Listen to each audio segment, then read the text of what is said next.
అరుణ్ వాళ్ళ స్కూల్లో అయితే వైట్ అండ్ బ్లాక్ షూస్ పక్కా స్కూల్ షూస్ ఉండాలని చెప్పేసి అన్నారు. సో అప్పటికప్పుడు తీసుకుందామని అయితే వచ్చినాము. వాడికైతే షూస్ తీసేసుకున్నాం. ఆయన బిల్ పే చేస్తుంది. కానీ ఇక్కడ బేబీ పింక్ కలర్లో చెర్రీ కనపడుతుంది కదా, ఆ చెప్పులు అయితే మా పొట్టమ్మకి నచ్చినాయి.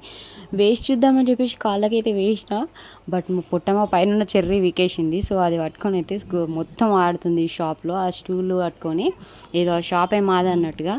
సో ఆమె అది అయిపోయాక ఇంటికి వస్తుంటే దారిలో ఒక ఫాస్ట్ ఫుడ్ సెంటర్ కనిపించింది. సో మా ఆయన ఏమన్నాడంటే లాలీపాప్ చికెన్ తీసుకుందామని చెప్పి ఆగిండు. సో మా ఆయన అయితే ఆర్డర్ ఇస్తుంటే నేనైతే పక్కకు మా పొట్టిదాంతో కూర్చున్నా. ఆమెను చేసేవి అన్నీ వీడియో తీస్తున్నా. ఆమె అక్కడ ఏం చెప్తుందంటే ఆ ఫాస్ట్ ఫుడ్ సెంటర్లో ఫుడ్ రెడీ చేస్తుంటే కడాయి సౌండ్ వస్తుంది కదా, సో ఆ సౌండ్ విని డుమ్ డుమ్ డుమ్ సౌండ్ వస్తుందని చెప్తుంది నాతోటి. సో బుడ్డిగా అనిపించింది. నేనైతే ఇక్కడ వీడియో తీస్తున్నా. లైట్ ఉందంటుంది, ఫ్యాన్ ఉందంటుంది, సౌండ్ వస్తుందని చెప్తుంది. ఇంత 1.5 ఇయర్ బేబీ ఇవన్నీ మాట్లాడుతుంటే నాకైతే నిజంగా విచిత్రమైంది. ఎందుకంటే మారల్ అంత తొందరగా మాట్లాడలేదు. మా పొట్టమైతే టూ ఫాస్ట్గా అన్నీ తొందరగా పట్టేస్తుంది ఏదంటే అది. సో ఇక్కడైతే ఆ బుడ్డి చేసే కథలను అన్నీ క్యాప్చర్ చేస్తున్నా. చేతుల్లో రెడ్ కలర్ గుర్తుందా, ఆ షాప్లో షూస్ షాప్లో ఆ చెర్రీ చెప్పుల పైన ఉన్న చెర్రీ అయితే వీకేసి పట్టుకొచ్చుకొని ఇక్కడ ఆడుతుందనమాట.